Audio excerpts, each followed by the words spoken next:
बिस्मिल्लाहिर्रहमानिर्रहीम, अस्सलाम वालेकुम। आप देख रहे हैं मुझे मेरे यूट्यूब चैनल पर और मैं मुज़म्मिल अवान हूँ। इमरान खान साहब और बुशरा बीबी साहिबा की कोई लड़ाई हो गई है या उनके दरमियान बात जो है वो तलाक तक पहुँच गई है, ये ख़बरें आ रही हैं।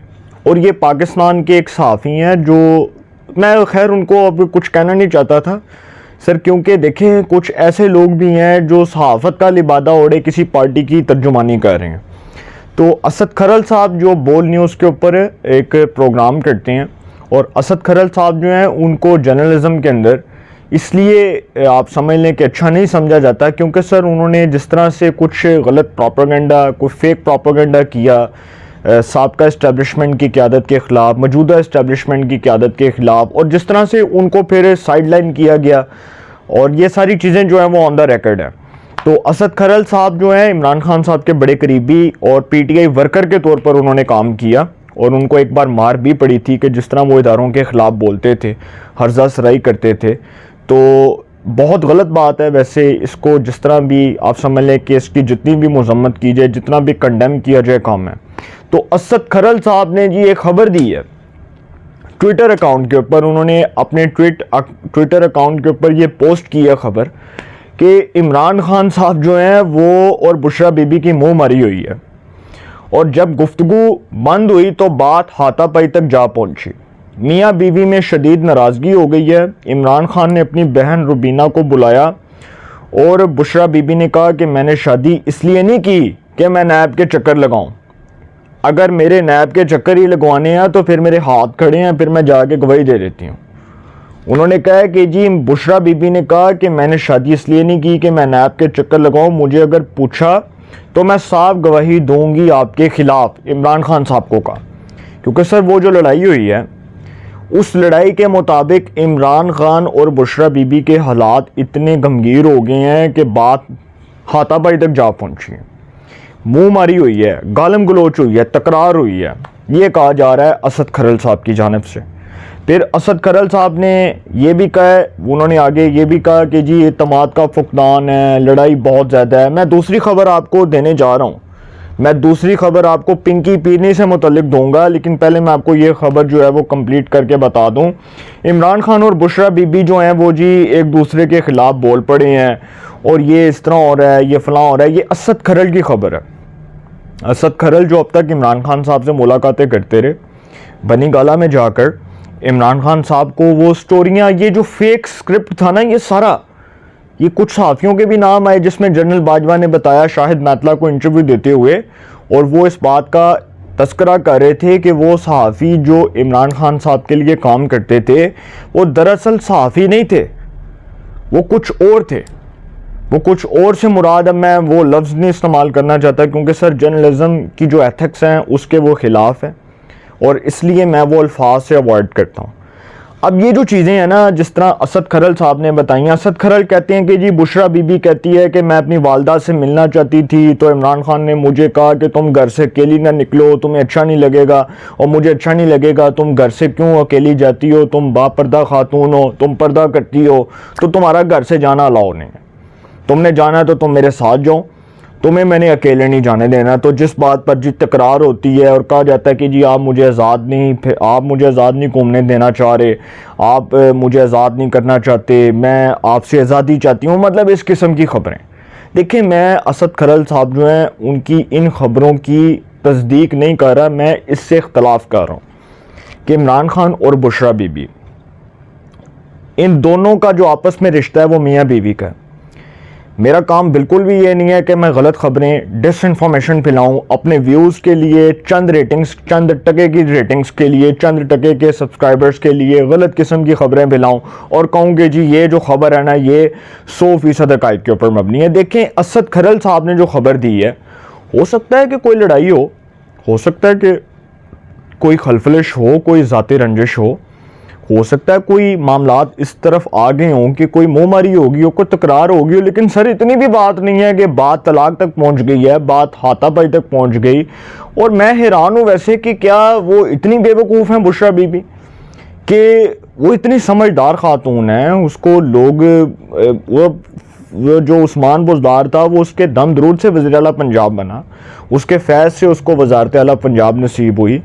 तो क्या वो इतनी बेवकूफ़ हैं कि वो इमरान खान को गालियाँ देंगी? क्या वो मतलब इतना स्टूपिड माइंडसेट है उनका कि वो इमरान खान साहब को कह रही हैं कि जी यहाँ तक कह रही हैं कि मैं आपके ख़िलाफ़ जाकर नैब में गवाही दूंगी और बताऊंगी कि जी आपके ख़िलाफ़ बयान दे दूंगी। तब यार what the hell is this, ये कोई ख़बर है देने वाली? फिर उसके बाद असद खरल साहब जो हैं उनकी ये भी खबर कि उन्होंने अपनी बहन को बुलाया, वो जो इमरान खान साहब हैं उन्होंने अपनी बहन रुबीना को बुलाया। तो मैं आपको एक चीज़ बता दूं कि मैंने जब इसकी कंफर्मेशन के लिए कुछ ज़राए से रब्ता किया तो उन्होंने मुझे बताया कि जो इमरान खान साहब की बहन है रुबीना, वो पाकिस्तान में नहीं रहती। वो होती वैसे पाकिस्तान, कभी कभार वो आती हैं, लेकिन वो ज़्यादा पाकिस्तान में नहीं रहती। उनका इस्लामाबाद बनी गाला में रहना बहुत ज़्यादा है, क्योंकि लाहौर में तो उनकी रिहाइशगाह है, लेकिन वो इस्लामाबाद में बनी गाला में रहती हैं। अब चूँकि वो पाकिस्तान में पता नहीं मौजूद हैं नहीं है, इस हवाले से कुछ लोगों का ये भी कहना है कि वो पाकिस्तान में नहीं है। तो ऐਵੇਂ आप गलत शोशे छोड़ी जाएं। और फिर ये भी पता लगा कि वो पॉलिटिकली इमरान खान की आइडियोलॉजी और उनके नज़रियात के ख़िलाफ़ हैं। जो उनकी बहन है रुबीना साहिबा, वो इमरान खान साहब के ख़िलाफ़ हैं। वो पॉलिटिकली इमरान खान साहब को, उनकी पॉलिटिक्स को पसंद नहीं करती। और आपको भी पता है कि इमरान खान साहब के अपनी बहनों के साथ इख्तलाफात हैं। ये बहुत पुरानी खबर है, ये कोई आज की खबर नहीं है, ये बहुत पुरानी खबर है। तो इसी तरह अब इमरान खान साहब जो हैं उनके बारे में एक चीज़ मैं आपको, उनकी बहन के बारे में मैं एक चीज़ आपको बता दूं कि वो 1.5 माह से अमेरिका में सेटल हैं। 1.5 माह से वो अमेरिका के अंदर रह रही हैं। वो इस्लामाबाद में रहती थी, बनी गाला में। वो लाहौर में भी उनका घर है, लेकिन वो वहाँ पर नहीं आती।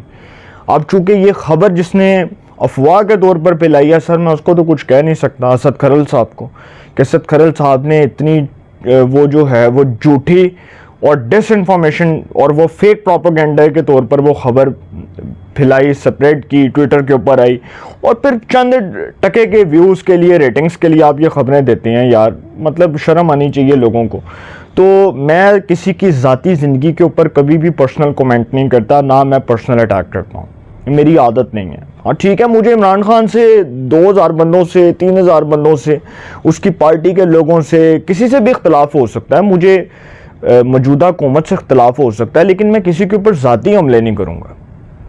अब इसी तरह दूसरी खबर ये है कि जी जो फराह गोगी साहब हैं, जो इनकी दोस्त थी बुशरा बीबी की, और फ्रंट मैन थी पंजाब में करप्शन के रिकॉर्ड तोड़ने में, और जिस तरह से वो पैसा कमा के गई, जिस तरह से वो पंजाब की ब्यूरोक्रेसी के अंदर उन्होंने नाम बनाया और एक डाइन के तौर पर आई। और मतलब देखें ना कि सर हैरानगी इस बात की हुई कि पंजाब का जो सरकारी ख़जाना था उसके ऊपर उस्मान बुज़दार ने अपने भाइयों को तो मुसल्लत किया, साथ साथ फराह जो है वो फराह गोगी को बुशरा बीबी ने मुसल्लत किया।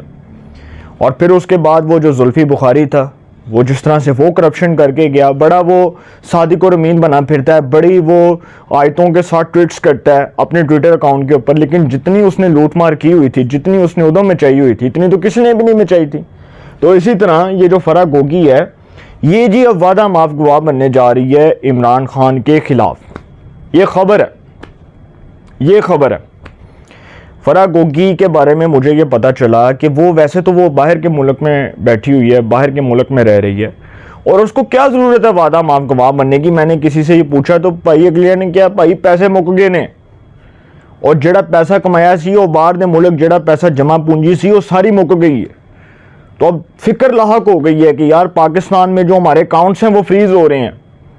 एक टेंशन लग गई है, एक क्यूरोसिटी है कि यार जो हमारे जो अकाउंट्स थे पाकिस्तान के अंदर, वो तो उनका क्या बनेगा यार, वो तो फ्रीज कर रहे हैं। तो वो आहिस्ता आहिस्ता फ्रीज करने शुरू कर दिया उन्होंने। तो फराह गोगी के बारे में जी मैं आपको एक ख़बर दूं कि ये जो बाहर के मुल्क गई हैं, ये जो वहाँ पर इमरान खान की हुकूमत के ख़ात्मे के बाद जो इनको सेफ़ हैंड प्रोवाइड किया गया और जो इनको माशाल्लाह से जो इनकी मदद की गई, वो भी मलिक रियाज ने की, जो पाकिस्तान के बिज़नेस टाइकॉन है। तो मलिक रियाज साहब इनको पाकिस्तान से भगवाने में अपना किरदार अदा कर चुके हैं, और मलिक रियाज ने ही दुबई में इनको फ्लैट लेकर दिया था। ये भी मैं आपको बता दूं कि मलिक रियाज ने फराह गोगी को दुबई में फ़्लैट लेकर दिया, और उस फ्लैट की मालियत आज आप पाकिस्तानी पैसों के मुताबिक देख लें, अगर वो फ्लैट पाकिस्तान में होता तो आज कितने करोड़ का होता।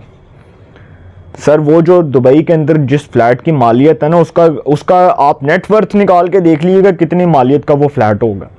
तो उस फ्लैट में जी रह रही थी फराह गोगी दुबई में, क्योंकि इसको डर था कि इसको शायद पकड़ लिया जाए या इंटरपोल के ज़रिए पाकिस्तान लाया जाए। तो ये दुबई से फ़रार हुई और इटली चली गई। इटली जाने में भी मलिक रियाज ने मदद की।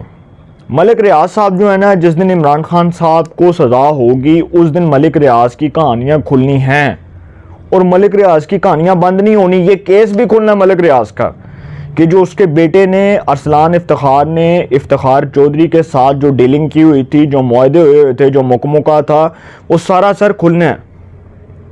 मलिक रियाज का जो इफ्तिखार चौधरी के बेटे के साथ जो मुआहदा था, जो डीलिंग्स थी, ये सारा कुछ खुलेगा। ये एक एक चीज़ आपके सामने आएगी। और फिर मलिक रियाज साहब जो हैं जी, उन्होंने इसलिए फराह गोगी को निकलवाया क्योंकि वो ब्लैकलिस्ट हो रही थी। तो अब ये कहा जा रहा है कि पाकिस्तान में जो आसाइशें, जो मौजें, जो सहूलियात मुयसर होती हैं वो बाहर के मुल्क में तो नहीं है भाई। बाहर के मुल्क से मेहनत करनी पैंदी है, कमा के खाना पैंदा है। तो उधर फराह गोगी को अब ये टेंशन लाक हो गई है कि पैसे मुक रहे हैं। तो पाकिस्तान में चूँकि हमारे जो अकाउंट्स हैं वो फ्रीज़ हो रहे हैं, तो पीछे जो जमा पूंजी थी वो सारी इन्वेस्टमेंट थी वो खर्च हो गई है। तो राय कुछ नहीं पीछे। अब देखें ना, मुश्किल वक्त में भी आप किसी दोस्त से या किसी अपने जो है वो कोलीग से पैसे मांगते हैं तो उसको यही कहते हैं ना, कोई भी बंदा यही कहेगा यार मुझे पैसों की ज़रूरत है यार, मुझे इतने महीने के लिए पैसे चाहिए। आपको ज़्यादा से ज़्यादा क्या करेगा वो? आपको ये कह देगा यार चलो यार आपको 4 महीने, 5 महीने, 6 महीने, ये लो यार आपको पैसे दे दिए। वो सारी ज़िंदगी तो आपके पास जमा पूंजी नहीं रहनी। वो जो इन्वेस्टमेंट है जिससे आपने कोई बिज़नेस करना है या कोई छोटा सा कारोबार शुरू करना है या उससे आपने अपने घर के अखराजात पूरे करने हैं, तो यही कहना है ना कि भाई 6 महीने बाद तुम वापस कर देने नहीं क्योंकि मेरे हालात बेहतर हो जाएंगे। तो इसी तरह फराह गोगी ने भी लोगों से पैसे पकड़े और इन हालात में भी पकड़े। ये भी पता चला कि जी बड़े बुरे हालात चल रहे हैं वहाँ पर, और जो जमा पूंजी थी वो सारी ज़ाया हो गई है। जो अकाउंट्स पाकिस्तान में वो तो फ्रीज़ हो जाने हैं क्योंकि सर तहकीकात हो रही हैं, और उन्होंने कहा कि ये वादा माफ गवाह बनेगी तो इसकी जान छूटेगी, वरना भाई तेरी खैर कोई नहीं। ये फराह गोगी को बता दिया गया कि आप अगर अपनी हदूद से बाहर निकलेंगी तो भाई अगलों को पता है कि पकड़ के कैसे लाना है। इतना मुश्किल नहीं है। पाकिस्तान में जो ऐसे लोग हैं जो पाकिस्तान छोड़कर बाहर के मुल्क में बैठे हैं, इश्तिहारी हो गए हैं, उनको भी इंटरपोल के ज़रिए लाया जाता है। तो फराह गोगी उनके सामने क्या है? कुछ भी नहीं है। जिन्होंने लेके आना है उन्होंने पूरा बंदोबस्त किया हुआ है। तो आप देख लीजिएगा, कुछ दिन तक ये खबर आनी है कि फराह गोगी वादा माफ गवाह बन गई है इमरान खान के ख़िलाफ़, और वो चली गई है गवाही देने। इमरान खान के ख़िलाफ़ उसने गवाही दे दी है, जाके अपना बयान रिकॉर्ड करा दिया, रिकॉर्ड करवा दिया। तो ये खबर है।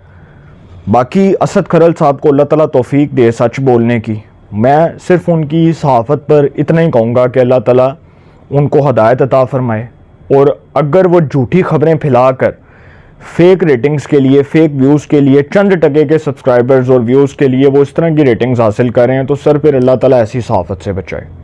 अपनी राय का कमेंट्स में ज़रूर इज़हार कीजिएगा।